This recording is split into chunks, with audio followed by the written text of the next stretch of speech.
अस्सलाम वालेकुम दोस्तों, आज की इस वीडियो में हम पाकिस्तान के 5 ऐसे मुकामात पर गौर करेंगे जो अपनी ख़ास हैसियत रखते हैं। वीडियो बहुत मज़े की होने वाली है, तो आखिर तक लाजमी देखना ताकि कोई चीज़ मिस ना हो जाए। तो शुरू करते हैं नंबर 1 से। चटल नूरानी बलूचिस्तान के इलाके झलमक्सी में वाक़या एक खूबसूरत नज़ारा, जिसे अगर कोई देखे तो देखता ही रह जाए। यहाँ तक जाने का रास्ता बहुत प्यारे खजूरों के दरख्तों से होकर जाता है, जो देखने में खजूरों का बाग लगता है। जहाँ से गुजर कर हम एक ऐसे कुदरती चश्मे तक पहुँचते हैं जहाँ 900 सालों से मछलियाँ रह रही हैं। कहा जाता है कि यहाँ 900 सालों पहले एक सूफी बुजुर्ग ने इस चश्मे में मछलियाँ पालना शुरू की थी, जो बढ़ती बढ़ती अब लाखों की तादाद में यहाँ हो चुकी हैं। अब हैरत की बात यह है कि इन मछलियों को लोग पकड़कर क्यों नहीं खाते। ये जानने से पहले ये जान ले कि बुजुर्ग कौन थे, उनका क्या नाम था। दरअसल इनका नाम पीर चटाल नूरानी था, जिनका मज़ार इसी चश्मे के पास है। और कहा जाता है कि इनके जो मज़ार हैं उन पर छत नहीं टिकती, मतलब इस पर बहुत मरतबा छत डालने की कोशिश की गई है, लेकिन वो उसी वक्त गिर जाती है। ठीक है, तो अब भी इनके जो मज़ार हैं उन पर छत नहीं है। दरअसल यहाँ की मकामी लोगों का कहना है कि जो इन मछलियों को पका कर खाता है तो सुबह तक उसके पेट में मछलियाँ दोबारा जिंदा हो जाती हैं, पर दर हकीकत ये बात सच नहीं है।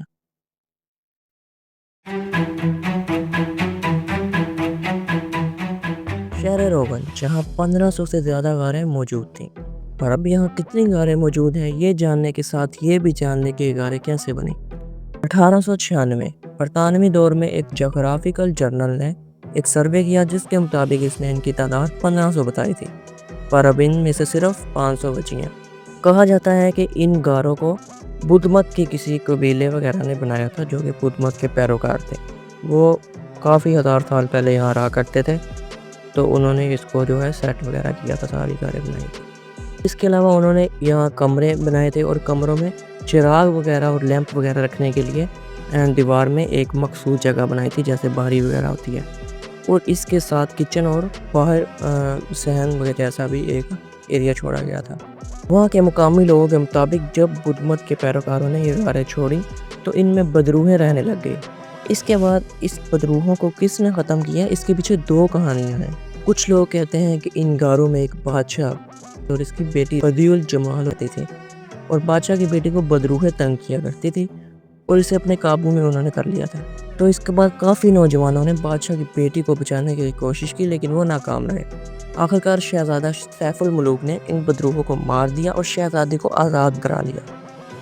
और कुछ लोग कहते हैं कि इन गारों में जो बदरूहें थी उनको एक मुकद्दस औरत ने मारा। ये बदरूहें गोदरानी के लोगों को तंग करती थी, तो उनमें से एक औरत ने इन बदरूहों को ख़त्म किया और बाकी की उसने ज़िंदगी इन्हीं गारों में गुजारी। तो जब उसकी वफ़ात हुई तो वहाँ के मकामी लोगों ने उसे यहीं दफन कर दिया। अब इन गारों के पास ही उसका मज़ार भी है, जिसे माई गोदरानी का मज़ार कहते हैं। ये गारें कराची से 175 किलोमीटर की दूरी पर बलूचिस्तान के शहर मकरान में लसबेला से तकरीबन 15 किलोमीटर शमाल मगरिब में है।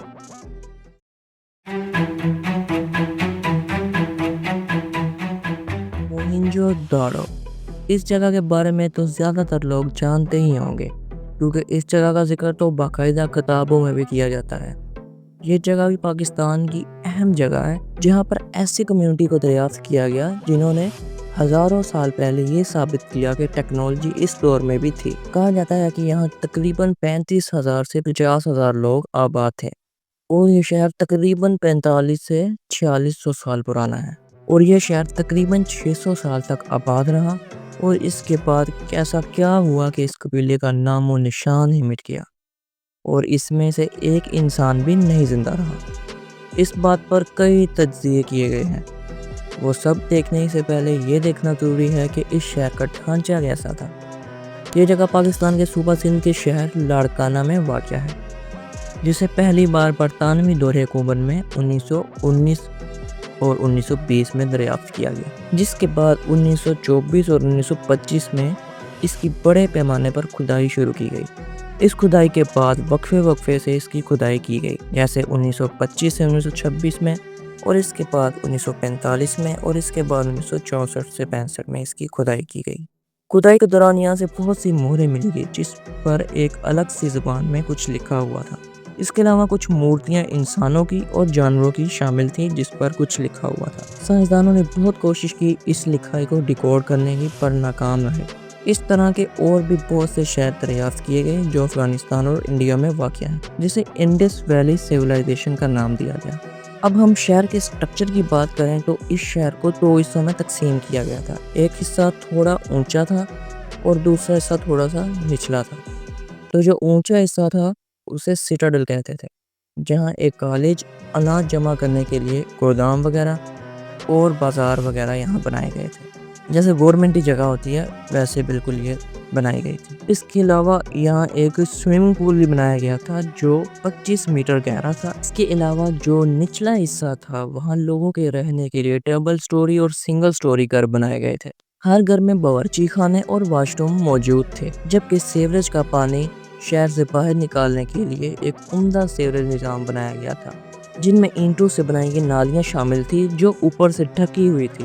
اس کے علاوہ صاف پانی کے لیے جگہ جگہ پر کنویں بنائے گئے تھے۔ شہر میں چند فاصلے پر کوڑے دان بھی نصب کیے گئے تھے۔ اس کو دیکھ کر یہ لگتا تھا کہ یہ لوگ صفائی کا خاص خیال رکھتے تھے، جو کہ ایک اچھی عادت ہے۔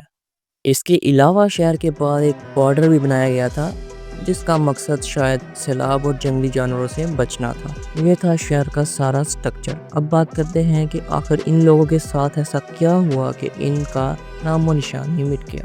اس کے بارے میں کچھ سائنسدانوں کا کہنا ہے کہ شاید یہاں کوئی ایسی بیماری آئی ہو جس سے ان سب کی موت ہو گئی، اور کچھ کا کہنا ہے کہ شاید یہ سیلاب کی وجہ سے ختم ہو گئے، کیونکہ اس شہر کے پاس ہی دریائے سندھ گزرتا ہے۔ یا پھر کہا جاتا ہے کہ ایسے بھی ہو سکتا ہے کہ دریا کا پانی خشک ہو گیا ہو جس کی وجہ سے یہ لوگ بھوکے پیاسے مر گئے۔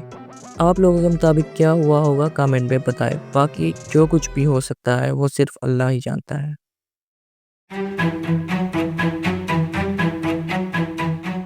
ہنگول نیشنل پارک یہ بھی پاکستان کی ایک اہم جگہوں میں سے ایک ہے جس میں منفرد قسم کے جانور اور پہاڑ اپنی مثال آپ ہیں۔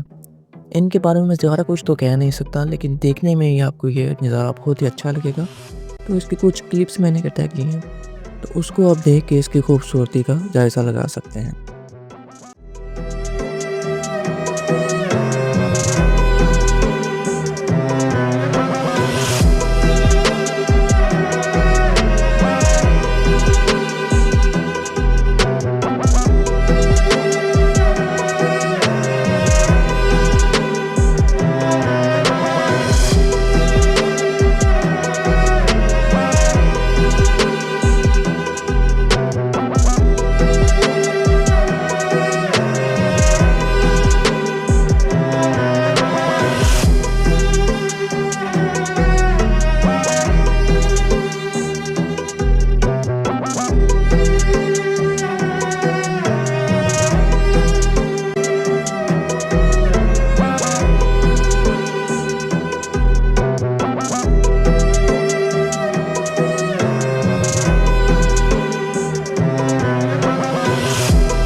یہ کراچی سے 190 کلومیٹر کی دوری پر بلوچستان کے علاقے مکران کوسٹل ریجن کے ساتھ میں واقع ہے۔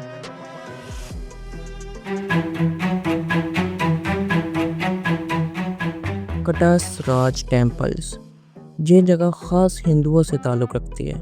یہ ہندوؤں کے دیوتاؤں کے مندر ہیں، اور جن کو وہ دیوتا مانتے ہیں ان کی مورتیاں اور پتھر وغیرہ بھی یہاں پر موجود ہیں۔ اس کے پاس ایک جھیل بھی ہے۔